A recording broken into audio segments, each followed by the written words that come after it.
Va nihoyat o'sha top 5 yilning eng yaxshi multfilmi videosida ta'kidlagan multfilmlaridan eng oxirgisi, ya'ni Hayvonlar shahri 26-noyabr sanasida rasman taqdim etildi. Bugungi video davomida esa multfilmni umumiy tahlil qilib, 1 dan 10 gacha baholaymiz. Videoda spoilerlar mavjud va bu safargi tahlil oldingilardan boshqacha bo'lishi kafolatlangan. Siz obuna bo'ling, men esa videoni boshladim. Multfilmni ko'rib tugatganlar allaqachon uning syujeti qanday ekanligini bilishadi. Shunday ekan, uni qayta takrorlab o'tirmoqchi emasman. Uning o'rniga sizlarga eng yoqimli qismini, ya'ni belki va bog'lanishlarni, nega treylerlardagi ba'zi taxnalar yo'qligini va 3-qism haqidagi taxminlarimni aytib bermoqchiman. Multfilm davomida oldingi qismlar haqida ham, boshqa kino olamlari haqida ham juda ko'plab belgilar mavjud. Masalan, e'tibor bergan bo'lsangiz, animatsiyaning 3-daqiqasi 46-soniyasida politsiya sheriklar sifatida harakat qilayotgan Jodi va Nik kontrabandachini to'xtatishga harakat qilishayotgan edi va bu sahnada Nikning bosh kiyimida 1-qismda u kattakon muzqaymoqdan tayyorlab sotgan kichik muzqaymoqlardan birini suratini ko'rishimiz mumkin. Multfilmning 14-daqiqa 46-soniyasida, ya'ni Nik uyda televizor tomosha qilayotgan sahnasida uning televizorida juda ko'plab belgilar bor ekan. Kompaniyalardan Disney, Star Wars, Marvel Studio, Pixar va boshqalarni ko'rishimiz mumkin. U tomosha qilmoqchi bo'lgan filmlar ro'yxatiga keladigan bo'lsak, men faqatgina oxiridagi Big City Falls nomi bilan multfilmga kiritilgan asl nomi Gravity Falls bo'lgan multserialni taniy oldim xolos. Lekin ishonchim komil, boshqalari ham filmlar yoki multfilmlarning posteri olingan. Agar bu posterlarni aynan qaysi film yoki multfilmda olinganligini biladiganlar bo'lsa, izohlarda yozib qoldirishlarini so'raymiz. 16-daqiqa 35-soniyasida Google deb yozilgan Google'ni, 17-daqiqa 3-soniyasida YouTube deb yozilgan YouTube'ni ko'rishimiz mumkin. Demak, Zootopia aholisi ham bu ilova yoki saytlardan qidiruv hamda video tomosha qilish uchun foydalanishar ekan. Judi esa Zootopianing eski sirlaridan biri, ya'ni ilonlar haqida ma'lumot izlash va topish uchun foydalandi. Keyingi belgi esa allaqachon Judi Zootopia ichida yashiringan ilon borligini va u Zootopia ob-havo devorlarining 100 yillik marosimiga tashrif buyurishini bilganidan so'ng ko'rsatildi. U yerga tashrif buyurgan hayvonlar mashinalarining birida, aniqrog'i 19-daqiqa 30-soniyasida ko'rsatilgan mashinada bizga Volkswagen mashinalarining logosi ko'rsatildi. Buning sababi ham bor, chunki multfilm ishlab chiqarilishidan biroz oldin Disney va Volkswagen kompaniyalari rasman shartnoma tuzgan edi. 21-daqiqa 22-soniyasida esa bizga va nihoyat Judi va Nikni treylerlarda ko'rsatilgan La La Land filmi aktyorlar kostyumiga o'xshash kostyumlarda ko'rsatishdi. Ular marosimdan, ya'ni ziyofatdan ilon personajini topishdi va uni ushlash uchun ta'qib qilishdi. Uni quvlash mobaynida multfilmning 26-daqiqa va 40-soniyasida sherning bosh kiyimi ichida sichqon borligini va u sherni ovqat tayyorlash uchun boshqarayotganini ko'rishimiz mumkin. Sherning boshlig'i esa men buni bilgandim deb baqirdi. Bu esa albatta Ratatouille multfilmiga belgi.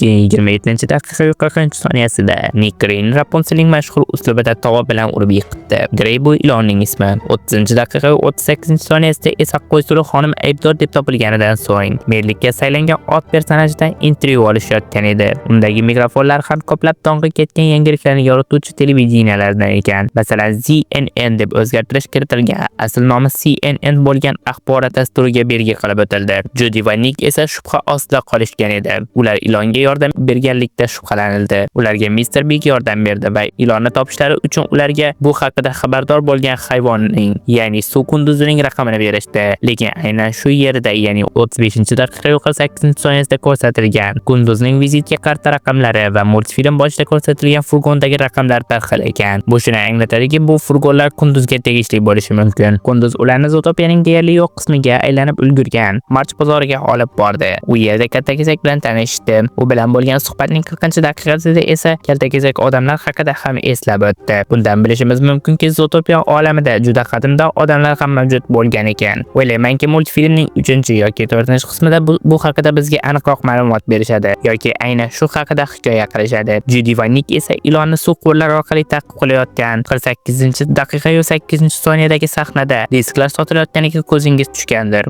Unda esa Rapunzel, Muz yurak va Indiana Jones filmlarining disklari ko'rsatib o'tildi. Ilon aslida o'z personaj bo'lmaganligi, u ham o'z oilasini himoya qilayotganligi ma'lum bo'ldi. Aslida Linsinglar devorni ixtiro qilmagan ekan. Uni ilonlar ajdodi ixtiro qilib patentlantirgan ekan. Lekin Linsinglar buni soxtalashtirib ilonlarni yomon otliq qilgan va ularni Zootopiyaga kira olmaydigan qilishgan. Haqiqiy patent esa ilonlar qishlog'ida qoldirilgan. Men bu voqealarning Nik muzdan yiqilgan paytida Judi uni qutqarib qolishi va bir-biriga bo'lgan ta'sirli suhbatidan keyin tugaydi deb o'ylagan edim. Chunki bu sahna multfilmga mos yakun bo'lar edi. Oxirida qo'shtirnoq ichida ta'sirli deb aytilgan sahna esa u darajada ta'sirli emas ekan. Masalan, menga bu sahna shunchaki zerikarli va ma'nosiz qilib tuzilgan dialoglar jamlanmasiga o'xshab tuyuldi. Hayvonlarning bunga qilayotgan emotsiyalari ham u darajada tabiiy emas edi. Bilmadim, balki men aydab tarjimasida ko'rganim uchun shunday tuyulgandir. Lekin nima bo'lganida ham shu joyda multfilmni to'xtatib, patentni topishni keyingi qismga qoldirishganida ancha yaxshiroq bo'lar edi. Bu shaxsiy fikrim, chunki davomida bo'ladigan patentni topish va ilonlar sha'nini oqlash vazifani xuddi shoshilgan odamlardek qisqagina 20 daqiqaga sig'dirib qo'yishgani bu nodonlik bo'lgan menimcha. Titrlardan keyingi sahnada esa qushbati timsolida 3-qismga belgi qoldirildi. Bundan bilishimiz mumkinki, keyingi qism aynan qushlar haqida bo'lishi mumkin. Trillerdagi sahnaga keladigan bo'lsak, negadir birinchi trillerning portlashiga sababchi bo'lgan va shaxsan o'zim ham taqdim etilishini intiqlik bilan kutayotgan etik kiygan mushuk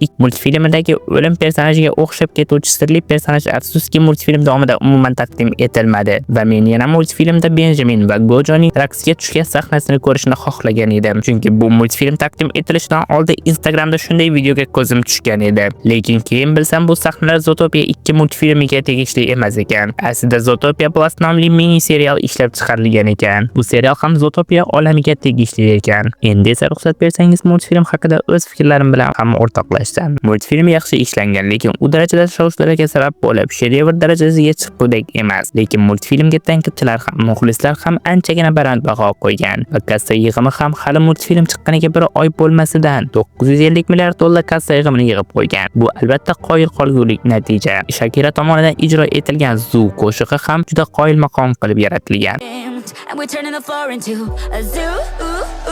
Xullas, mening shaxsiy ballim 10 ballik sistemada 7 ball qo'yishga qaror qildim. Bilaman, bu sizning qo'ygan ballingiz bilan to'g'ri kelmasligi mumkin. Shuning uchun multfilmga o'zingizning 1 dan 10 gacha bo'lgan bahoingizni videoning izohlar qismida yozib qoldirishingiz mumkin. O'ylaymanki, video sizlarga manzur keldi. Videoga like bosib, kanal rivoji uchun obuna bo'lib qo'yishni unutmang. Sizlar bilan Kinotime bo'ldi. Keyingi videolarda ko'rishguncha xayr, salomat bo'ling.